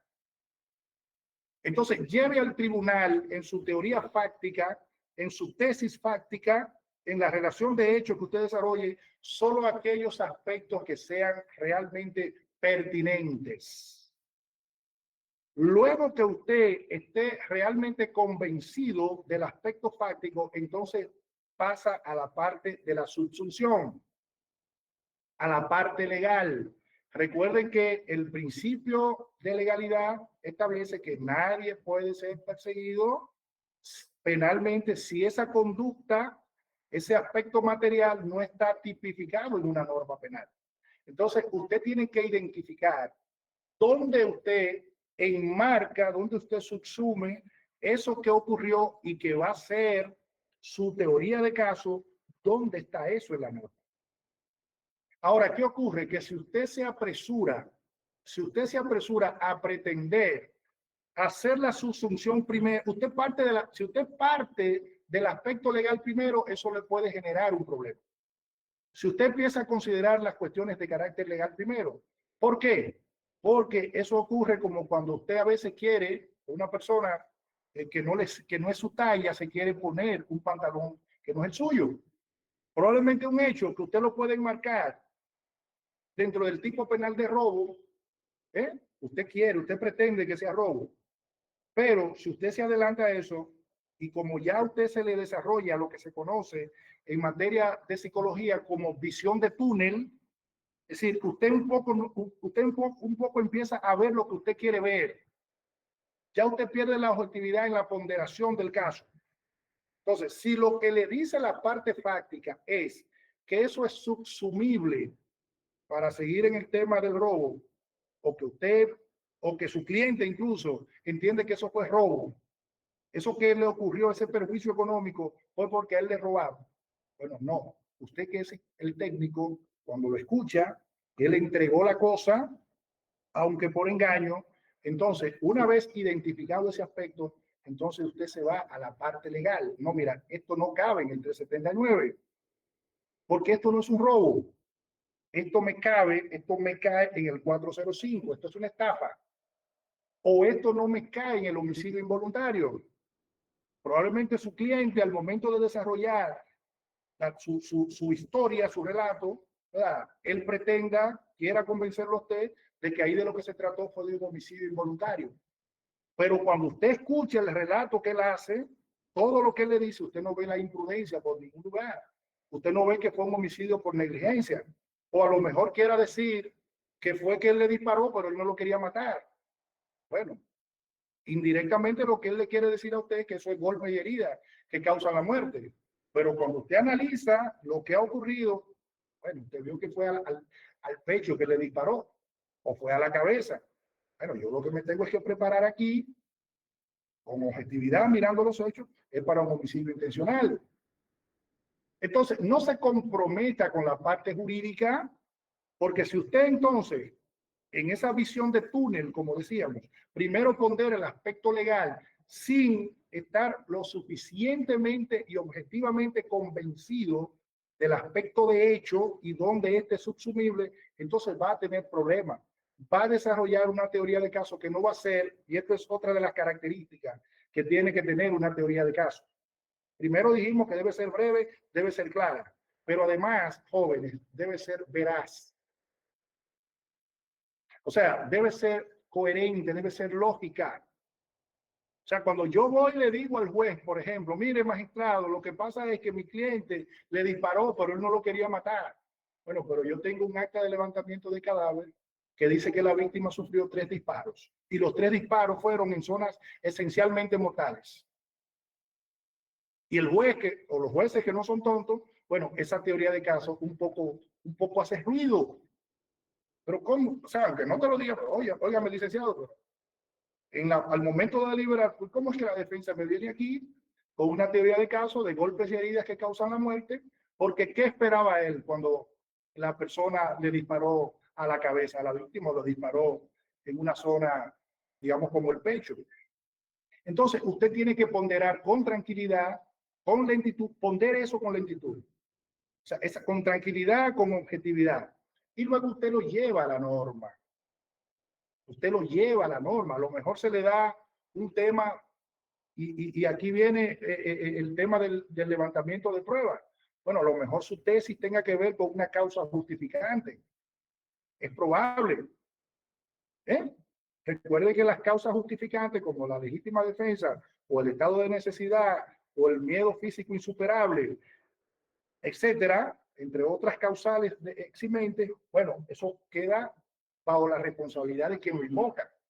Si yo, a diferencia, recuerden que la carga de la prueba la tiene el Ministerio Público, pero cuando usted invoca una causa eximente, le toca a usted demostrarla. Si yo digo que hubo legítima defensa, yo tengo que probarlo. Bien, entonces, señores, es la dinámica del hecho lo que me va a regir, lo que me va a señalar cuál es la norma. Como decían los romanos, que ya mencioné eso la semana anterior, dame los hechos y yo te daré el derecho. ¿De acuerdo? Entonces, señores, finalmente viene la parte que no puede faltar. No importa el rol donde usted se encuentre, ya sea en la esfera defensiva, ya sea en la esfera de representante de la víctima como querellante, o ya sea como Ministerio Público, usted no puede presentar ningún tipo digamos, de documento defensivo o acusador sin el debido sustento probatorio.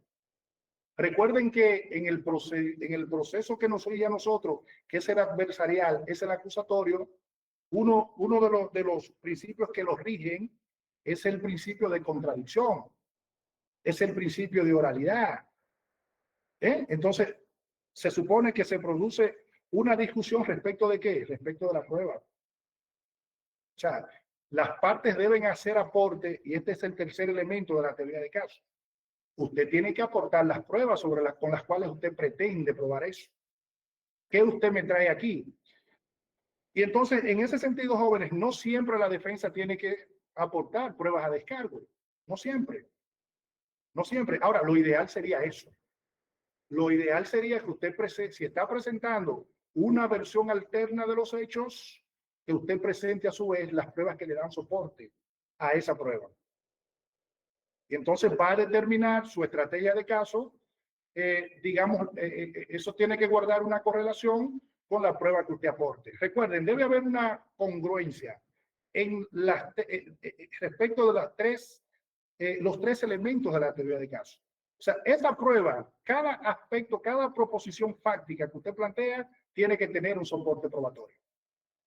Tiene que tener un soporte probatorio. Si usted dice en su versión de los hechos que la noche en que ocurrió el homicidio estaba oscuro, bueno, eso es un aspecto fáctico que le va a señalar a usted la necesidad de aportar una prueba tendente a eso.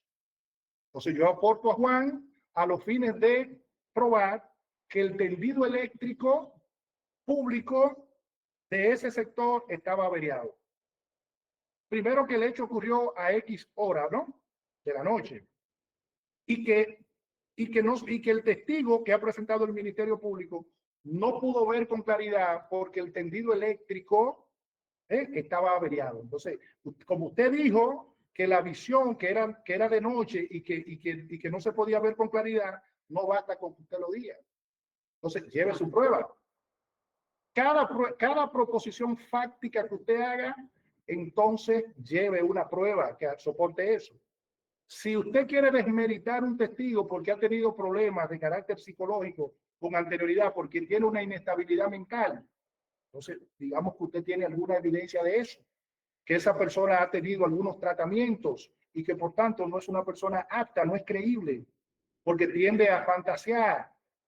Entonces, su teoría de caso tiene que tener la correspondiente, el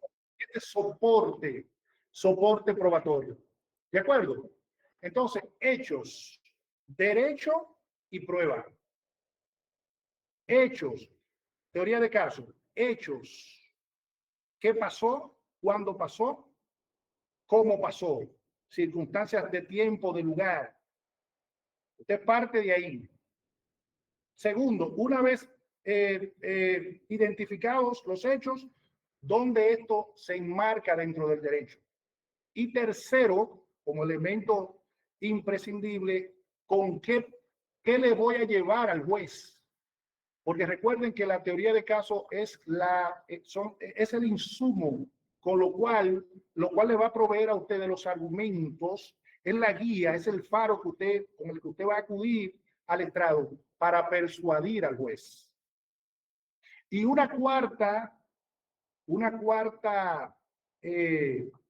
adicionándole un cuarto elemento, una cuarta cuestión que usted puede también tener en cuenta es que es necesario no solamente desarrollar su propia teoría de caso, la suya, con la que usted pretende convencer al juzgador. Recuerden que los jueces son técnicos. Nosotros tenemos el modelo, ¿verdad?, del juez imparcial, del juez objetivo, y a su vez, o sea, a diferencia del jurado, es un técnico del derecho. Sus argumentos deben tener el suficiente sustento lógico, de congruencia, de persuasión, de verosimilitud, como para usted convencer a una persona que al igual que usted es abogado y que al igual que usted está llamado a conocer el derecho. Entonces, el cuarto elemento, jóvenes, es identificar la teoría de caso de la parte adversaria. No basta con que usted desarrolle su propia teoría de caso. ¿Cuáles son las fortalezas y debilidades de la teoría de caso de la parte opuesta? Esos testigos que pretende acreditar o que acreditó en el auto de apertura, en la audiencia preliminar, asumiendo que nosotros nos vamos a preparar para la audiencia del juicio oral. Bueno, ¿quiénes son ellos? ¿Dieron una declaración previa por ante el Ministerio Público? ¿Esa declaración que dieron se contradice con otra que dieron posteriormente? Entonces, es parte de usted conocer, ¿verdad?, con qué viene la parte opuesta a la suya. Eso le da a usted cierta ventaja. Si usted es defensa, jóvenes, tienen respecto del Ministerio Público y del querellante, digamos, una carta que ellos no tienen. Una carta que no tienen respecto de por dónde vienen los tiros de la parte opuesta.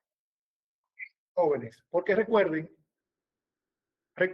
que la defensa no tiene por qué presentar un escrito propiamente dicho para refutar la acusación. Si usted, por ejemplo, no va a presentar, digamos, pruebas a descargo y por tanto usted no va a producir o no tiene un aspecto, un incidente en el que usted tenga que, digamos, sustentar, fundamentar sus pretensiones, usted simplemente se va a defender, ¿verdad?, va a refutar la acusación en la medida en que usted sea convocado al juicio. Y por tanto, un poco la barra acusadora tiene la incertidumbre de por dónde viene usted. O sea, que usted, mientras usted puede no decir nada respecto de las debilidades que usted ha identificado de su adversario, los otros, porque el Ministerio Público no tiene manera de no revelar cuál es su teoría de caso, no hay manera. Porque la teoría del caso del Ministerio Público es su escrito y acusación. Tiene que decirme el aspecto fáctico, qué fue lo que pasó. Tiene que decirme cuál es el aspecto jurídico en su acusación. Y además tiene que decirme cuáles pruebas, y no solamente cuáles pruebas, conforme el 304. No, el 304 es el auto, el no al lugar. El no al lugar. 294, gran 5. Sí, sí.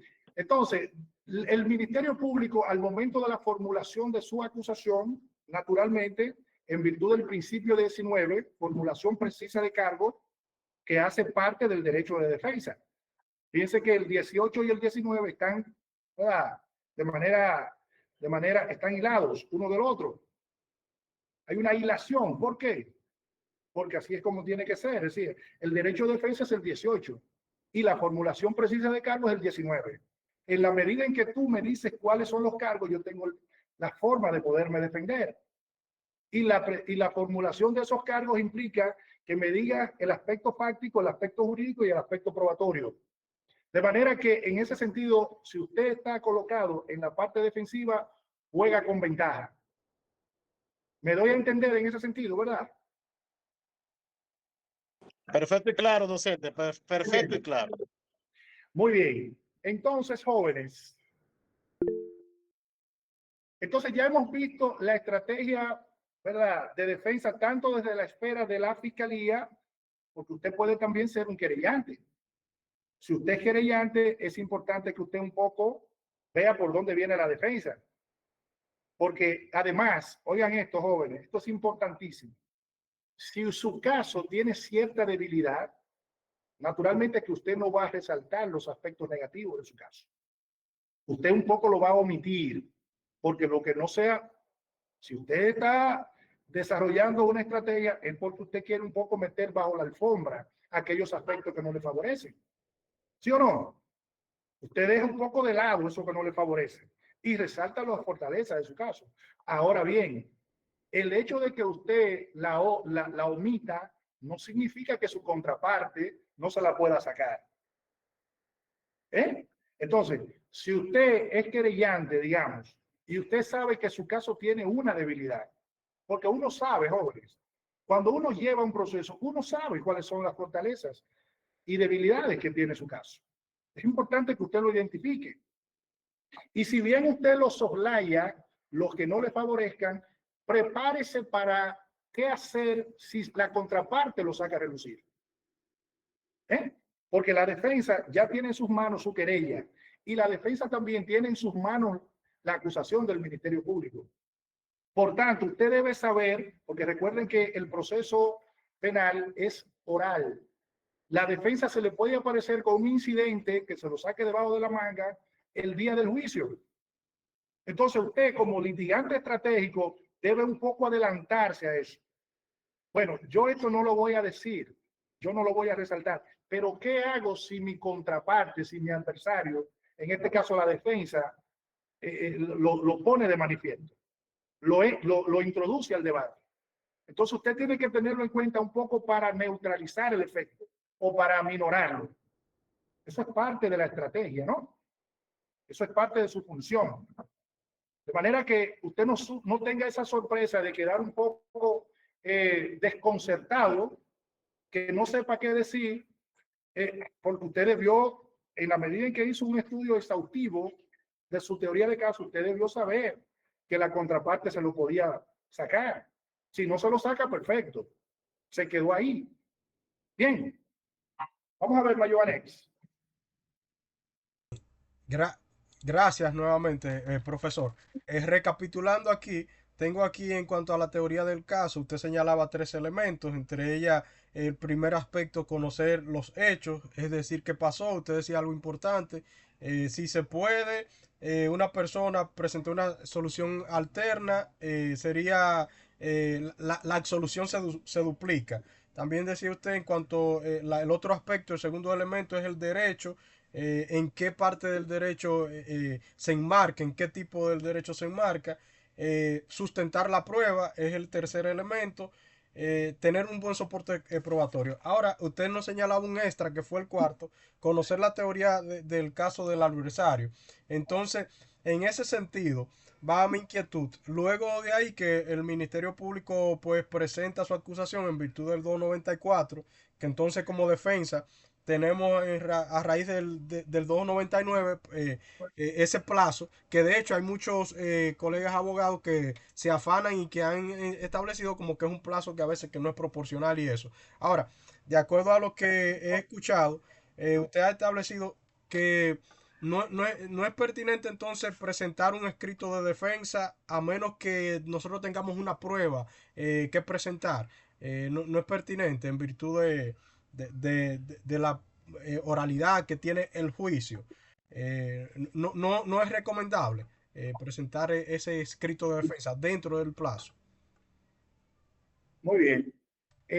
Bueno, déjeme referirme al tema del plazo que usted establece del 299. Ciertamente, miren, ahí hay una especie de falta de correspondencia del principio de igualdad.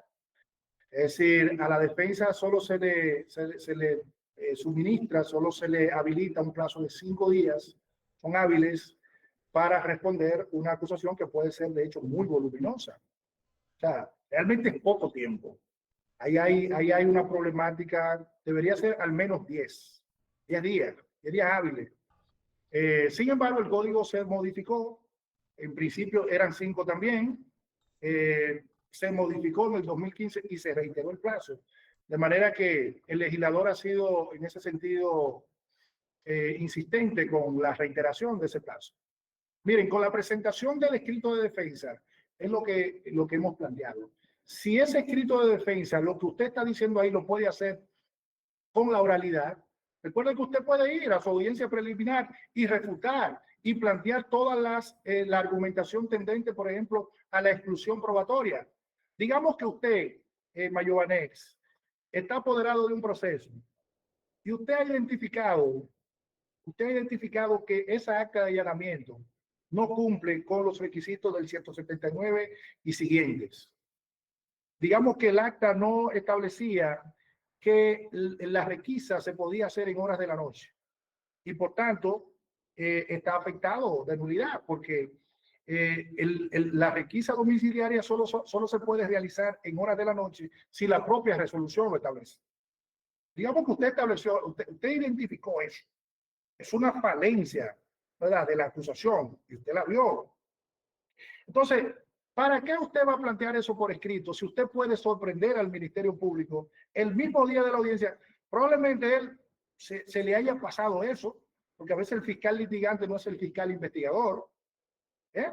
Aquí en Santiago al menos no es así. El que litiga, el que sube al tribunal, no es el que ha hecho la investigación de campo. No lo es. A lo mejor él se le ha ido esa. De manera que el golpe, el efecto que usted va a tener al momento de usted plantearle al juez la exclusión, no solamente del acto violatorio, ¿verdad?, por un aspecto formal, en este caso porque no tenía la autorización del juez para realizar el allanamiento en horas de la noche, ¿verdad? No solamente en cuanto a ese sentido, sino que en virtud de la teoría del árbol envenenado, todo lo que se desprende de él está contaminado, corre la misma suerte. Entonces, no lo ponga sobre aviso. No, tranquilo. El día de su audiencia, usted plantea, magistrado, vamos a solicitar, y probablemente el Ministerio Público se lleve la mano a la cabeza. Y entonces usted lo va a ver un poco desesperado. Pero usted no le dio esa clarinada. Usted no lo ayudó. Porque si usted lo ayuda, probablemente él no va a poder, digamos, justificar eso, pero puede que le desarrolle un argumento. Puede ser. Digamos que no sea tan claro como eso que yo estoy planteando. Usted encuentra una debilidad, pero que es debatible, digamos que es debatible. Puede ser, recuerden que se pueden dar 1000 situaciones. Entonces, no tiene por qué decírsela, porque si se lo dice en su escrito de defensa, ya él primero tiene que ser notificado de eso y lo va a verificar. Bien, entonces si eso no redunda en su estrategia de caso, si usted simplemente puede, digamos, liquidar el proceso por ahí, entonces no ponga en conocimiento de esa arma que usted tiene tan poderosa al adversario. Bien.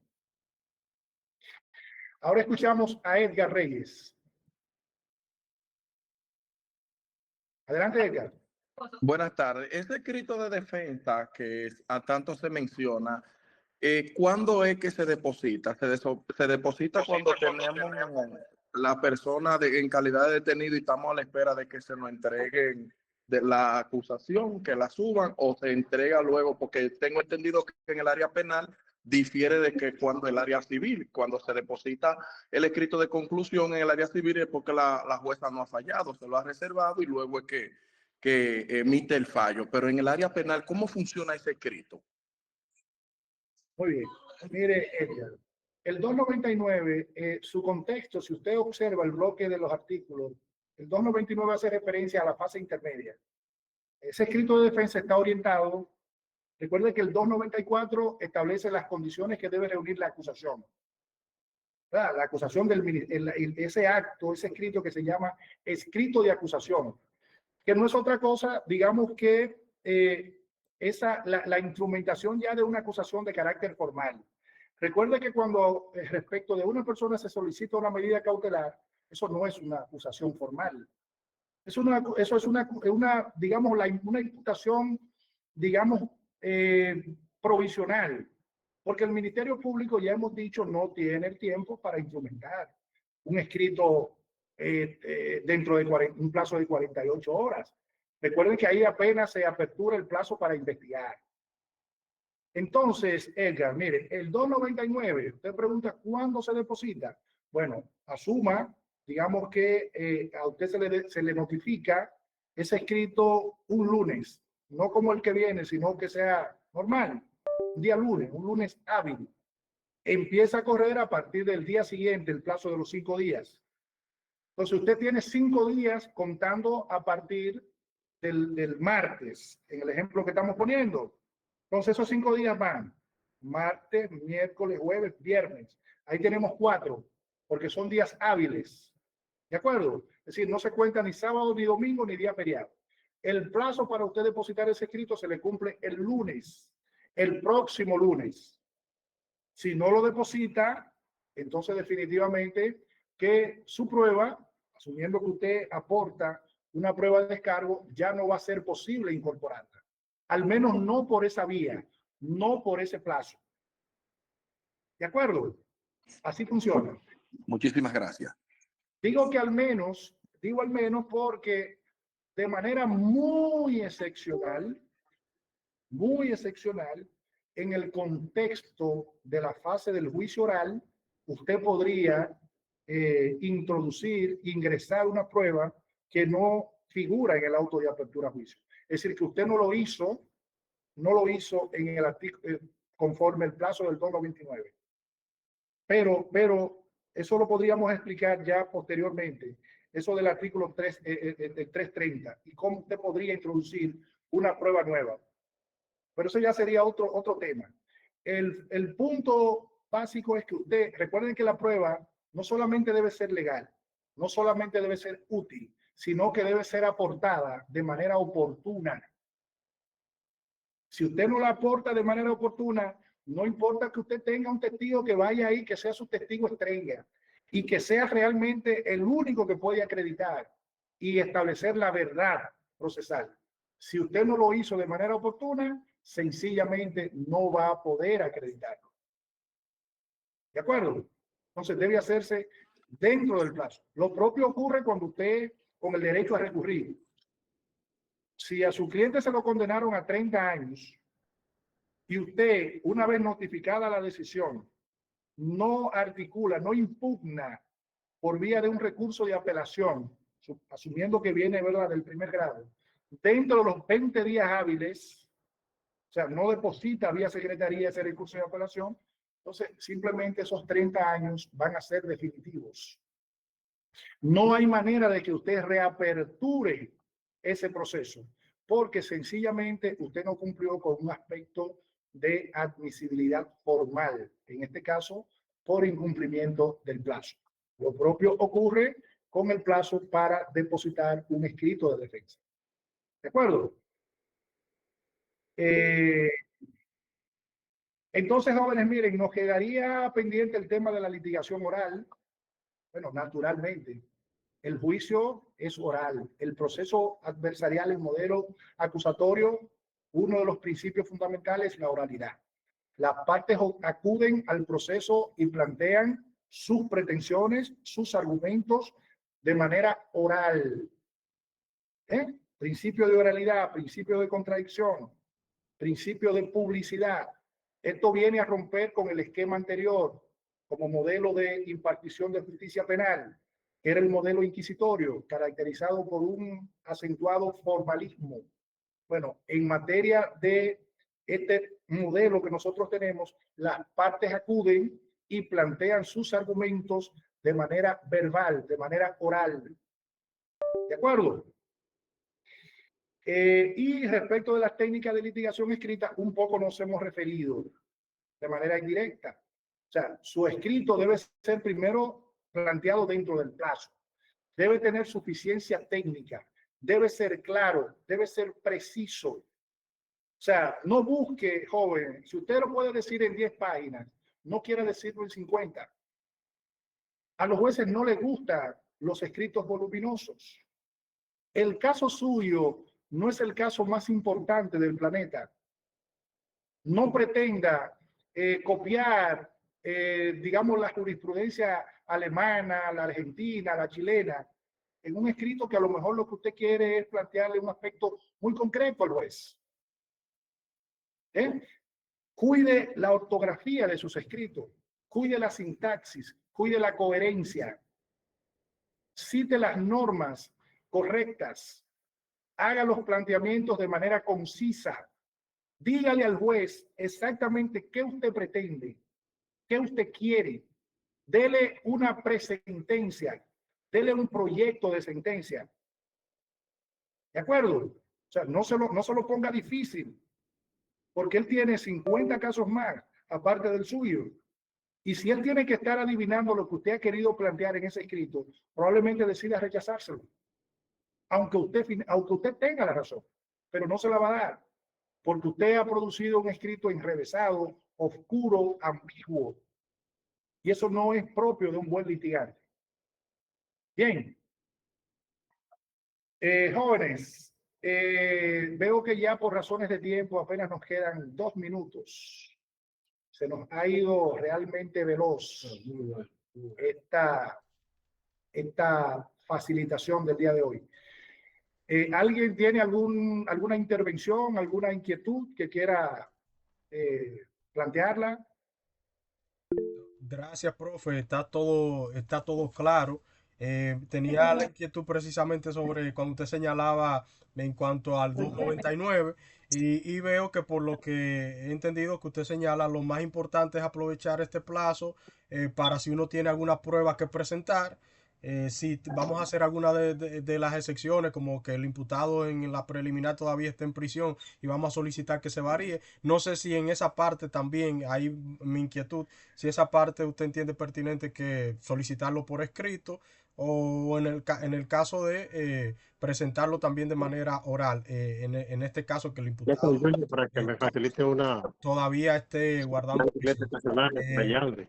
Pero Me dijo que sí, entiendo que está todo. Manuel tiene el micrófono abierto. Ok. Pero en cuanto a lo que usted señalaba en sentido general, pues entiendo que si no tenemos entonces algún presupuesto nuevo de prueba que presentar, pues entonces lo más pertinente sería hacer uso de la parte oral del juicio y presentar nuestros argumentos de manera oral en el tribunal. Ahora bien, en cuanto a eso, sí, mi inquietud si vamos a pedir la sustitución de la medida de coerción, en el caso de que vamos a presentar también, por ejemplo, lo que tiene que ver con un requerimiento, otro de los requerimientos que está estipulado, por ejemplo, en el artículo 299 del código, como, por ejemplo, solicitar la suspensión condicional del procedimiento. En ese caso, en cuáles de esos casos entonces lo haríamos por escrito o no. También tenemos aquí, por ejemplo, objetar un planteamiento del Ministerio Público, esto por lo que escuché también, pues se pudiese hacer también de manera oral, pero también tenemos otro punto que es solicitar que el juez dicte auto de no lugar. Esta parte también pudiésemos hacerlo tanto como un escrito, pero también entiendo que de manera oral.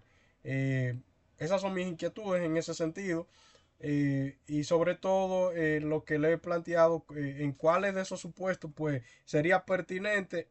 Ya sé que en cuanto a la prueba sí, por lo que usted señalaba, que es un momento que uno no lo puede dejar pasar, pero en cuáles de esos otros supuestos pues sería pertinente someterlo por escrito, más allá de nuestra estrategia que usted señalaba que es pertinente hacerla oral. Gracias. ¿Me entendió? Sí, sí, claro, claro, lo entendí perfectamente, Mayovanex. Mire, supongamos que usted pretenda que su representado, respecto del cual pesa una prisión preventiva, usted quiera, es parte de lo que el juez debe decidir al momento del conocimiento de la audiencia preliminar. Si esa medida cautelar va a continuar o debe ser variada. Bueno, en la práctica lo que se estila es que usted va con su presupuesto y lo presente el día de la audiencia preliminar. Eso es lo que se da. Nada impide que usted lo haga por escrito también. O sea, lo que usted no debe es comprometer su estrategia de caso si no es necesario. Usted puede circunscribir ese escrito y le da el sustento de los presupuestos que usted va a presentar sin entrar en otras consideraciones. Ese es su derecho. Excelente. Dentro de ese plazo. Entonces, otro elemento, bueno, se puede presentar la suspensión condicional del procedimiento. Pero ¿qué ocurre? Que la suspensión condicional del procedimiento es una facultad del Ministerio Público. Entonces, lo que hace el juez es que homologa esa suspensión condicional. O sea, ya se supone que si llega una suspensión condicional del procedimiento, eso viene de allá del 40. ¿Verdad? Si usted observa el 40, él contiene el tema de la suspensión condicional. Me parece que es el 40 que tiene la figura de la suspensión condicional. Entonces, eso ya uno va donde el juez a validarlo. Entonces, usted lo plantea probablemente ya por ahí por el 299. Si ya el Ministerio Público lo ha presentado para que se conozca en esa convocatoria de audiencia preliminar. Pero se supone que ya usted suscribió ese acuerdo con el Ministerio Público, porque una de las condiciones de la suspensión condicional del procedimiento es la admisión de los hechos por parte del imputado. Y es una facultad del Ministerio Público, su implementación. Entonces, es un tema como que ya cuando llega donde el juez es porque ya eso está firmado por todo el mundo. O sea, que el 299 no creo que deba usarse para ese tema. Bien. Gracias, profesor. Me gustó mucho la parte que usted dijo de darle al juez una presentencia, condicionarlo previamente a lo que uno quiere. Me pareció muy interesante eso.